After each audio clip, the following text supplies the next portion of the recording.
Bagaimana bagaimana khusyuk itu bagaimana? Ada orang katanya kalau sudah khusyuk dia tidak lagi di dunia ini. Allahu Akbar, rasanya dunia ini hilang Pak Ustaz, dan aku pindah ke alam yang lain. Alam gaib lah. Sekarang kita lihat sahabat Nabi waktu sholat, apakah dia pindah ke alam lain atau tempat di tetap yang sama? Ketika itu Nabi sakit, imamnya Abu Bakar. Abu Bakar imam, sahabat di belakang. Allahu Akbar. Ketika mereka sedang sholat, Nabi datang dari samping. Maka sahabat yang di belakang memukul tangan. Mukul. Dia mau ngasih tahu ke Abu Bakar, Nabi datang. Kan nggak boleh ngomong, Abu Bakar, tuh ada Nabi datang tuh. Dia pukul. Apa pelajaran dari sini? Kira-kira sahabat yang sholat itu sadar atau nggak sadar? Sadar. Dia sadar bahwa Nabi datang, bukan kehilangan kesadaran. Jadi kalau ada orang mengatakan saya waktu sholat hilang kesadaran, saya nggak sadar keliling yang terjadi apa, berarti ente dicuri jin, kidnap. Ente tetap sadar. Nabi sahabat bukan tidak sadar. Pelajaran yang kedua, ketika sedang sholat apa kata Nabi? Uqtulul aswadaini fis shalah, bunuhlah dua yang hitam ketika sedang sholat. Allahu Akbar. Tiba-tiba ada dua yang hitam. Dua yang hitam itu ular dan kalajengking. Kira-kira orang yang disuruh Nabi membunuh ular dan kalajengking saat dia sholat itu sadar atau nggak sadar? Sadar, ada ular di depan. Kalau nggak sadar pejam, tiba-tiba buka anaconda.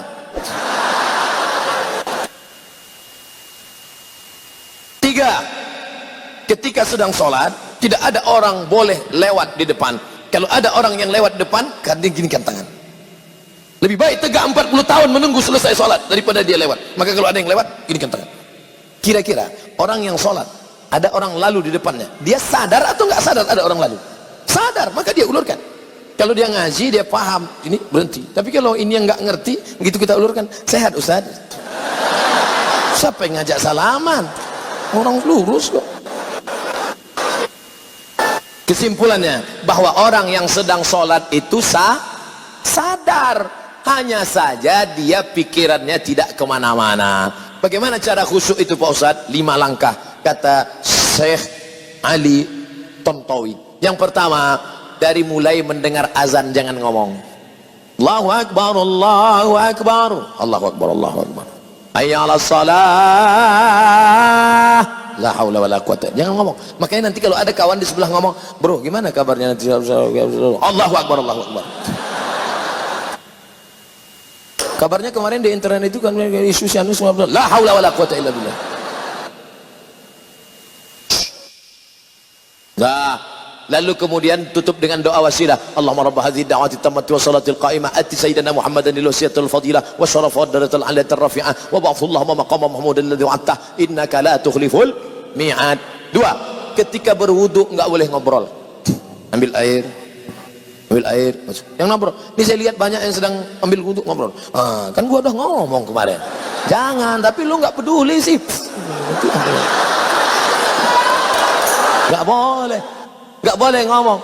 Makanya hadis riwayat Ibnu Majah, ketika air kau masukkan ke mulut, saat itu keluar dosa-dosa mulut. Ketika air menyiram muka, keluar dosa dari kelopak mata. Ketika air menyiram tangan, keluar dosa dari celah jari jemari. Ketika air mengusap kepala, keluar dosa sampai lubang telinga. Ketika air menyiram kaki, keluar dosa dari celah-celah jari jemari kaki. Maka kau khusyuk, lalu kemudian kau tutup dengan doa, Allahumma ja'alni minat tawabin wa ja'alni minal mutatahhirin wa ja'alni min ibadikas. Yang ketiga, dari tempat wudu ke tempat sholat nggak boleh tasbik. Tasbik itu menjalin jari jemari, retak. Nggak boleh tasbik, retak. Tangan dia udah nggak bunyi, tangan kawan dibunyi kayaknya. Nggak boleh. Jangan tasbik, yang boleh tasbih. Subhanallah, subhanallah, subhanallah. Azan belum berkumandang atau sudah azan iqamat belum? Subhanallah, subhanallah, subhanallah. Gimana kabarnya? Jadi kita besok pergi seminar acara undang. Subhanallah, subhanallah. Nah, lalu kemudian yang keempat, pahami bacaan. Saya tidak nyuruh menterjemahkan, yang diterjemahkan. Inna solati my praying, wa mahyaya my life, wa mamati my die. Lillahi ta'ala, for you oh my God. Bukan diterjemahkan. Bukan diterjemahkan. Jangan nanti ada yang menerjemahkan. Bismillahirrahmanirrahim. In the name of Allah, most gracious, most merciful.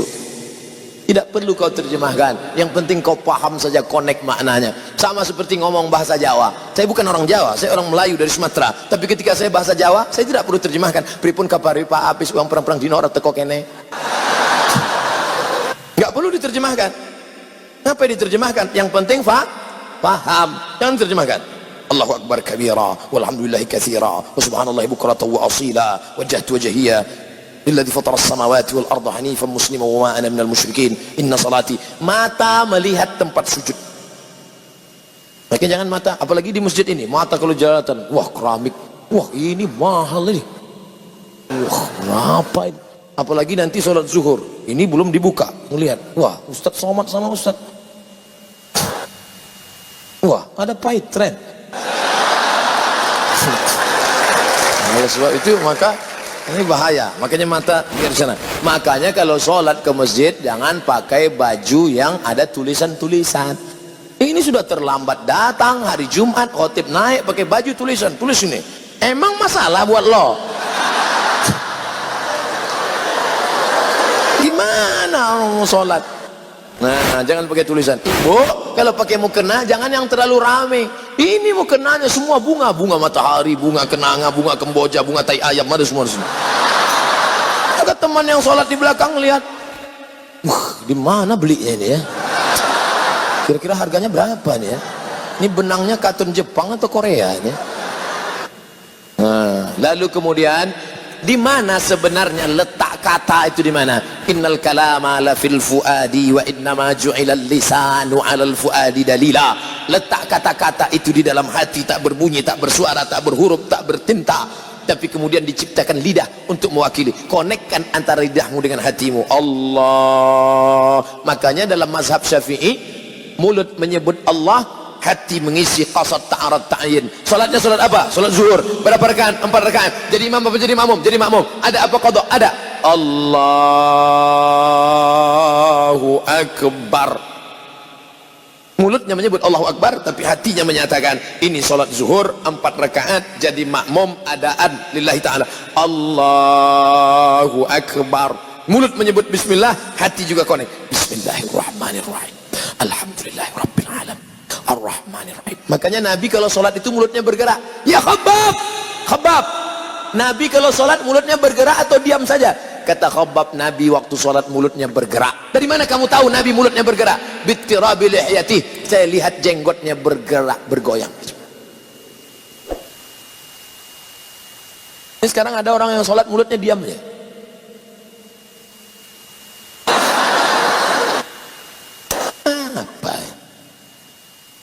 Berdoa juga bersuara.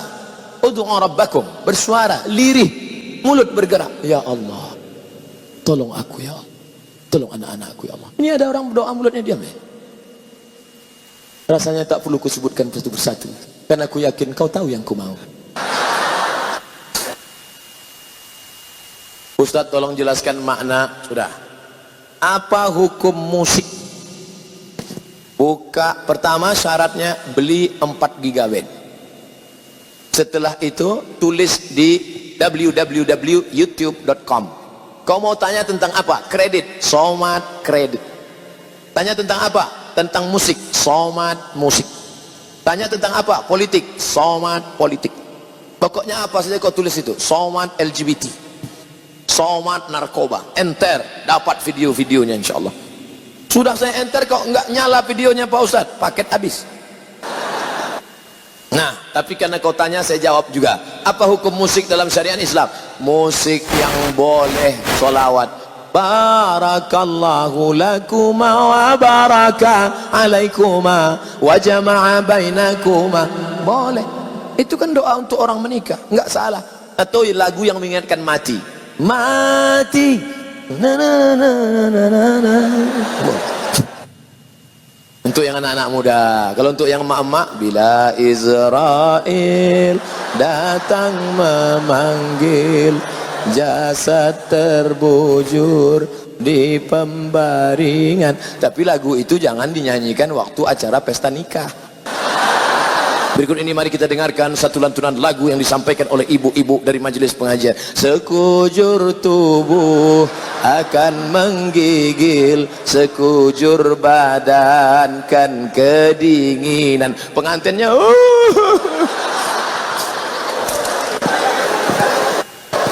Nah, lagunya mengingatkan pada Nabi. Apa salahnya? Ya asyiqal Mustafa abshir binailil muna. Ya asyiqal Mustafa, wahai engkau yang merindukan Mustafa Nabi Muhammad SAW, abshir binailil muna, engkau mendapatkan kabar gembira karena segala yang kau inginkan akan dikabulkan Allah Subhanahu wa taala.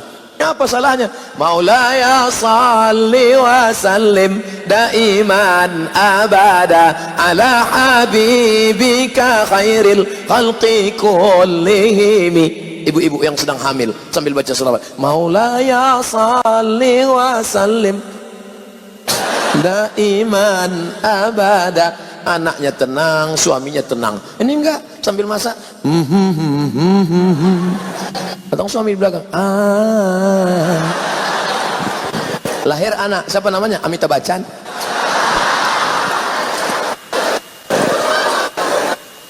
Kalau puasa sunnah kan boleh dua niat. Kalau sholat sunnah apakah boleh juga Ustadz dua niat? Niatnya satu saja. Bapak niat sholat sunat qabliyah, kebetulan tertulis di dinding 2 menit, 2 menit, 2 menit, 2 menit, 2 menit, 2 menit lagi iqamat. Kalau tahiyatul masjid nggak dapat qabliyah, tapi kalau qabliyah otomatis dapat tahiyatul masjid. 2 menit, 2 menit, 2 menit, sholat qabliyah. Selesai qabliyah, loh kok nggak iqamat? Tanya pengurus, Pak pengurus, kok nggak iqamat? Jamnya rusak Pak. Makanya tanya dulu. Bagaimana jika kita menemukan uang? Oh, ini enak ini. Uang itu kita masukkan ke dalam kotak amal langsung tanpa kita umumkan. Namanya luqatah. Luqatah harus diumumkan selama 1 tahun.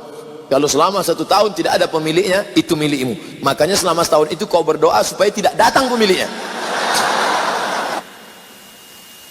Pas hari yang ke-359, ya Allah, jangan sampai datang dia.